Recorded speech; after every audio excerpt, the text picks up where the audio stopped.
ഹൈക്കമാൻഡിന്റെ ഏത് തീരുമാനവും അംഗീകരിക്കുമെന്ന് കെപിസിസി അധ്യക്ഷൻ കെ സുധാകരൻ. എഐസിസിക്ക് തന്നെ മാറ്റണമെന്നാണെങ്കിൽ തയ്യാറാണ്. സുനിൽ കനഗോലുവിന്റെ റിപ്പോർട്ടിനെ കുറിച്ച് അദ്ദേഹത്തോട് ചോദിക്കണം. തന്നോട് മാറണമെന്ന് ആരും ആവശ്യപ്പെട്ടിട്ടില്ലെന്നും കെ സുധാകരൻ പറഞ്ഞു.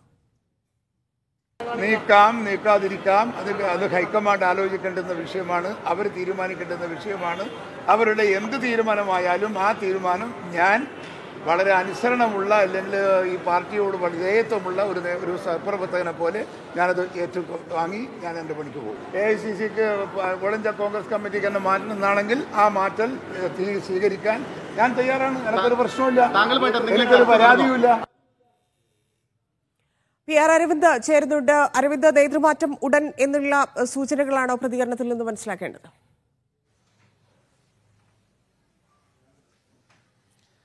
അതന്നെ. എന്തായാലും അടുത്ത മാസം തന്നെ കേരളത്തിലെ നേതൃനിരയിൽ സമഗ്രമായ മാറ്റം ഉണ്ടാകുമ്പോൾ തന്നെ ഹൈക്കമാൻഡ് വൃത്തങ്ങൾ സൂചിപ്പിക്കുന്നുണ്ട്. എന്തായാലും ഹൈക്കമാൻഡിന്റെ തെരഞ്ഞെടുപ്പ് തന്ത്രജ്ഞനായ സുനിൽ കനഗോലു ഇതുമായി ബന്ധപ്പെട്ട റിപ്പോർട്ട് സമർപ്പിച്ചിട്ടുണ്ട്. കൃത്യമായ മാറ്റം കേരളത്തിലെ നേതൃനിരയിൽ ഉണ്ടാകണമെന്ന് തന്നെയാണ് ഈ റിപ്പോർട്ടിൽ ചൂണ്ടിക്കാണിക്കുന്നത്. അതായത് കെപിസിസി അധ്യക്ഷൻ കെ സുധാകരൻ ഈ സ്ഥാനത്ത് നിന്ന് മാറേണ്ടി വരും. പക്ഷേ ആ സുധാകരൻ ഇത്തരത്തിൽ തർക്കങ്ങളില്ലാതെ രമ്യമായി സുധാകരനെ വിശ്വാസത്തിലെടുത്തുകൊണ്ട് ഒരു മാറ്റത്തിനായിരിക്കും ഹൈക്കമാൻഡ് ആ നീക്കങ്ങൾ നടത്തുക. സുധാകരനെ ഒപ്പം നിർത്തിക്കൊണ്ടൊരു നീക്കത്തിന് തന്നെ ഹൈക്കമാൻഡ് മുന്നോട്ട് വരും. എന്തായാലും ചില പേരുകൾ കെപിസിസി അധ്യക്ഷ സ്ഥാനത്തേക്ക് ഉയർന്നു കേൾക്കുന്നുണ്ട്.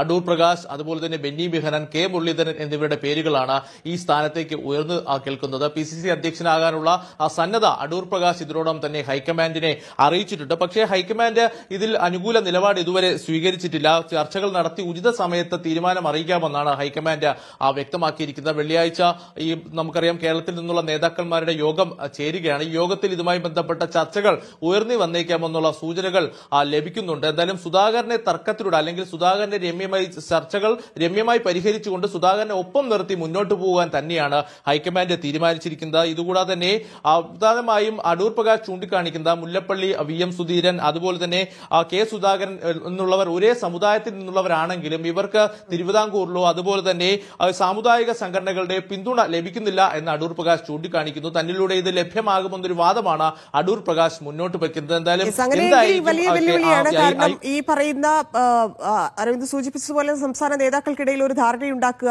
സുധാകരന് പകരം എന്ത് പദവി എന്നതിൽ അദ്ദേഹത്തിന്റെ മനസ്സുകൂടി കാണേണ്ടതുണ്ട്. മറ്റൊന്ന്, ഈ പകരം ആര് എന്നതിൽ ഈ സാമുദായിക സമവാക്യം കൂടിയൊക്കെ നോക്കിയായിരിക്കും ഒരു തീരുമാനത്തിലേക്ക് എത്തുക. അപ്പൊ കുറച്ചധികം സമയം എടുക്കുമെന്നാണോ?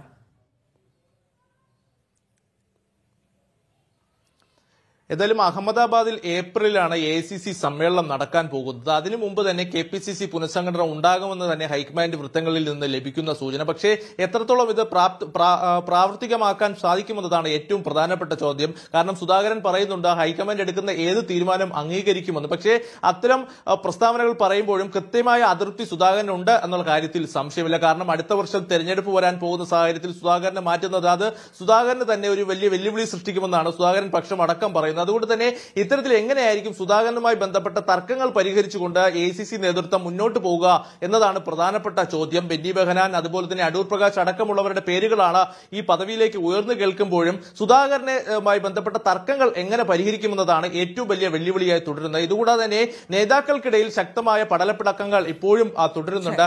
മുൻ അധ്യക്ഷൻ കൂടിയായ മുല്ലപ്പള്ളി രാമചന്ദ്രൻ ഈ വെള്ളിയാഴ്ച പങ്കെടുക്കുന്ന യോഗത്തിൽ എത്തിയേക്കില്ല എന്നൊരു സൂചനകളാണ് ഇപ്പോൾ പുറത്തു വരുന്നത്. അദ്ദേഹം വ്യക്തമാക്കുന്നത് കൃത്യമായ അതൃപ്തിയുണ്ട്. കാരണം സംസ്ഥാനത്ത് പരിഹരിക്കേണ്ട പ്രശ്നങ്ങൾ സംസ്ഥാനത്ത് പരിഹരിക്കണം, അല്ലാതെ ഈ ദേശീയ തലത്തിലേക്ക് ഈ ചർച്ചകൾ എത്തിച്ചാൽ അതൊരു രമ്യമായ പരിഹാരം ഉണ്ടാകില്ല എന്നതാണ് മുല്ലപ്പള്ളി രാമചന്ദ്രൻ ചൂണ്ടിക്കാണിക്കുന്നത്. എന്തായാലും വലിയ രീതിയിൽ ആശയക്കുഴപ്പത്തിൽ തന്നെയാണ് ഹൈക്കമാൻഡ് പോകുന്നത്. സുധാകരനുമായി ബന്ധപ്പെട്ട തർക്കങ്ങൾ എങ്ങനെ പരിഹരിക്കുമെന്നത് ഒരു സ്ഥലത്ത് വെല്ലുവിളിയായി തുടരുന്നു. മറ്റ് പുതിയ അധ്യക്ഷനെ എങ്ങനെ തെരഞ്ഞെടുക്കുമെന്നതും AICC നേതൃത്വത്തിന് വലിയ വെല്ലുവിളിയാണ്. എന്തായാലും അടുത്ത മാസം തന്നെ പുനഃസംഘടന ഉണ്ടാകും. ഇതുകൂടാതെ തന്നെ 10 DCCകളിലും മാറ്റങ്ങൾ ഉണ്ടാകും. ഇത്തരത്തിൽ ദുർബലമായി പ്രവർത്തിക്കുന്ന DCCകളിൽ മാറ്റം വേണമെന്ന് തന്നെയാണ് സുനിൽ കനഗോലു നൽകിയിരിക്കുന്ന റിപ്പോർട്ടിലും ചൂണ്ടിക്കാണിക്കുന്നത്. ധന്യ. ശരി അരവിന്ദ്.